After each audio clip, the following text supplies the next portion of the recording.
Hi, I'm Julie. I'm one of the physios at Fusion and also one of the Physio Pilates instructors. What we're going to do today in lead up to your preparation for the fun run is introduce you to our Physio Pilates program. Pilates is a really important, or core stability is a really important part of your overall exercise program, and it will complement really well with the exercises that Jane has been taking you through. Remember that core stability isn't just about abdominal strength, it's also about the ability of the deep stability muscles in our trunk, so these muscles behind us here, being able to stabilise and protect the lumbar spine as well as the pelvis during movement, during running and during all of your activities. So we're going to introduce you to these Pilates exercises that are part of our Physio Pilates program today. So we have Lucy here helping us today with our Pilates program.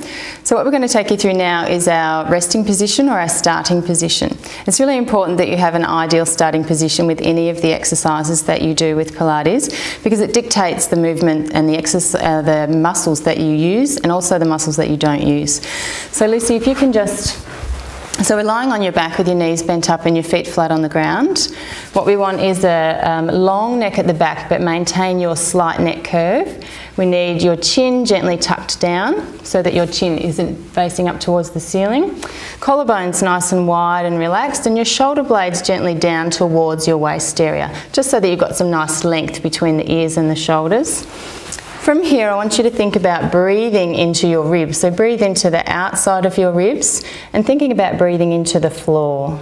So we want to expand the ribs in all directions, front, back and side, but particularly through the outside or the lateral sides of our ribs. So taking the breath down here rather than up into the collarbones or the neck.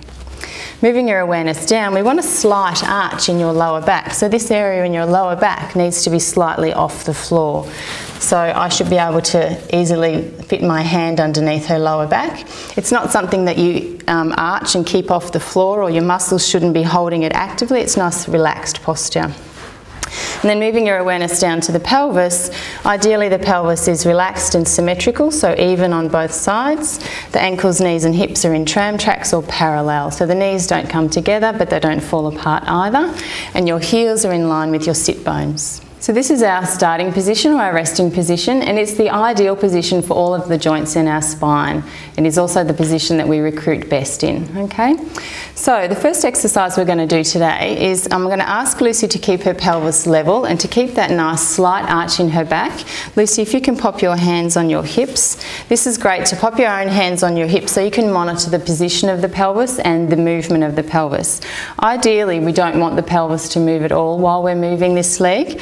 And with Pilates, what we do is find the ideal position, and then we maintain that ideal position but challenge it with movements of the legs or the arms. So now we're going to challenge the ability of Lucy to hold the pelvis and the lower back still while she's moving her legs. So I'm going to monitor that from underneath as well. Lucy, what I'd like you to do is take a breath in, wide into the ribs.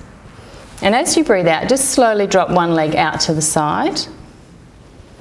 And what we'd like her to do is be able to take that leg out, lovely, and come back in again without the pelvis moving. So Lucy, if you can demonstrate the pelvis. So if she doesn't do it well, the pelvis moves, no, just one leg, the pelvis moves with that leg, okay? So keeping that pelvis nice and level, imagine you've got a drink or a cup of tea on your tummy. Take the leg out on the breath out, so breathing out as we take the leg out, breathing in as we bring the leg in. Lovely. You could start with one leg at a time and get that right, and then move to the other leg, and then alternate. Will give you a little bit more of a challenge across the pelvis. Okay, so now what we're going to teach Lucy is one leg slide, which is another basic Pilates exercise in our Physio Pilates range. So Lucy, what I'd like you to do is maintain that nice slight arch in your back, maintain your pelvis nice and level, and we're going to slide one leg out along the floor, keeping the heel in contact with the floor, so breathing out there, and then slide your leg back in again, breathing in. Let's change sides, so slide the leg out. So Lucy's not lifting off my hand, which is under her lower back, and she's not squashing my hand as she comes back in. The pelvis isn't rocking and rolling left and right either. So nice and stable but relaxed along the back here. Breathing with the movement if possible. Breathe out, slide out, keeping your heel in contact. Breathe in, slide in, and being able to what we call dissociate or separate the leg from the body. So the body stays nice and relaxed and stable. Your core is staying stable while you do stuff with your legs. So the next exercise we're going to do is single tabletop. So this is challenging our ability to take the weight of the leg this time while we're still maintaining the slight arch in our back and the pelvis level. So Lucy, what I'd like you to do is maintain your pelvis, maintain your lower back, take a breath in. And as you breathe out, lift the leg up without squashing my hand, so without flattening your lower back down onto the floor. Breathe in here. Breathe out and take the leg down again without lifting off my hand. Let's try the other side. So maintain that stability, lifting the leg up to tabletop. So this is your tabletop, and then down again without lifting off my hand or changing your lower back. To make it a little bit harder, we're going to bring the leg up this time. And then we're going to extend the leg out long. So Lucy's, tighten your knee, make it nice and strong, and go out in line with your other thigh, and then float the leg back in without squashing my hand or dropping your lower back. Reach out a little lower now, so go a little bit lower. So this is making it a little bit harder again by taking the leg lower. Float it back in again as we breathe in. Breathing out, go all the way down towards the floor, strong through the tummy, keeping that back still. Float back in again, and then take your leg down. So they're progressions that make it a little bit harder each time. In terms of amount of exercise that you do, you probably start with about 10. You want to work towards fatigue, but without losing the control or the stability or the quality of your movement. So maybe start with the reps of 10 on each side and then progress up to maybe 20 as you get better at it. Okay, our next exercise is called shoulder bridge, and this exercise works on your quads, your glutes or your backside, and your abs as well. And it also works on your ability to separate or segment the spinal bones.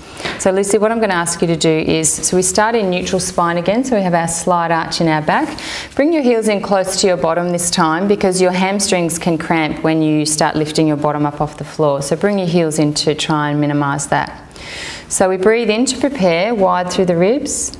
As we breathe out, we roll the pelvis backwards and squash my hand underneath her back. So she's pushed her lower back into the floor here, push down through the heels, lift your bottom up off the floor and start to lift one vertebrae at a time up off the floor, leading with your pubic bone. When you get to the top, this is called shoulder bridge. So we keep the ribs relaxed and down, the lower back is relaxed and her tail is tucked under slightly.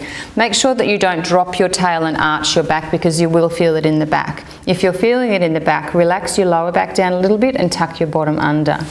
So at the top here we breathe in, breathe out, drop the breastbone down first. So drop through the breastbone and then drop one vertebrae at a time all the way down, from the top all the way down to the bottom, and then relax your pelvis down and let your lower back lift off again.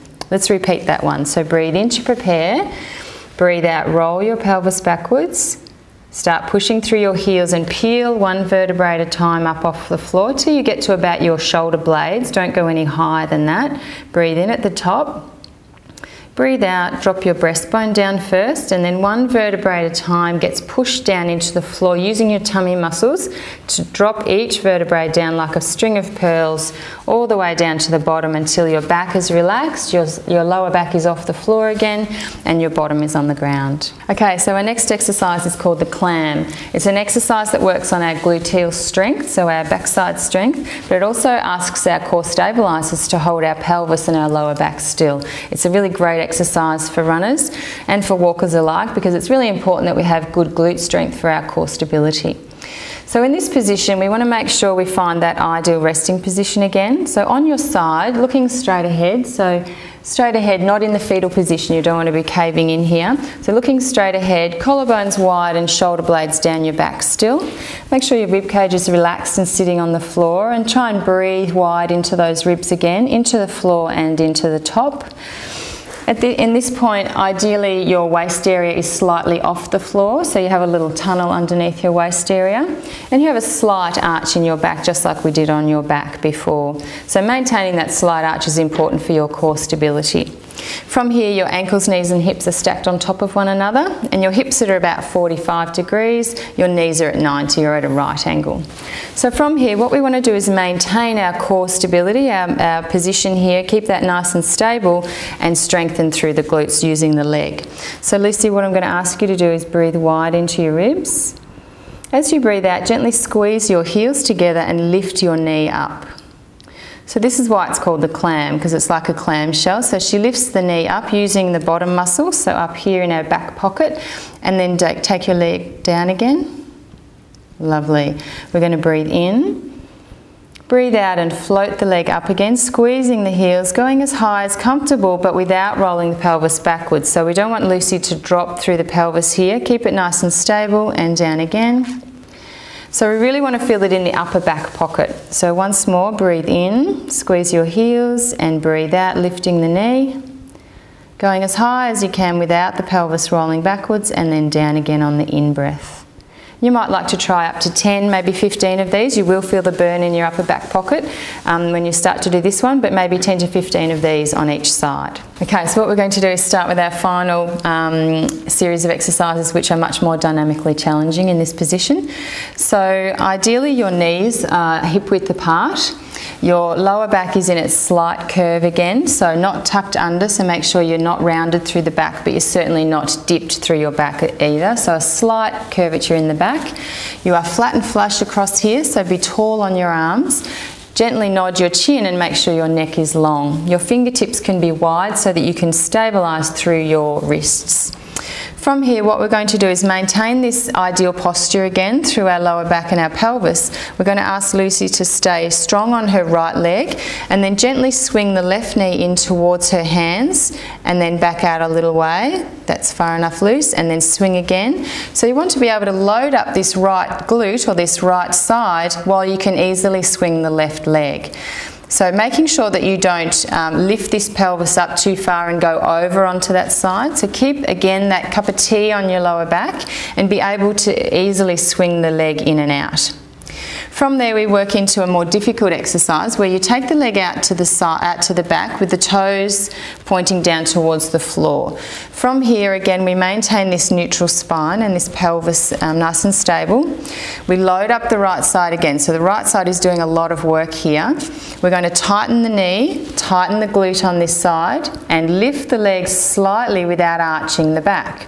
Take the leg down again gently and keep lifting and lowering from here. So maintain this position, lift using your glute, and then lower down again. Keep the pelvis nice and stable and lift again using just the glute and lower down. Well done. Bring the knee back in. The last exercise is to combine upper limb and lower limb at the same time. So this is quite dynamically challenging. It's good to use a mirror for this one so that you can see that you are staying stable. So Lucy, if you can take that leg out to the back again.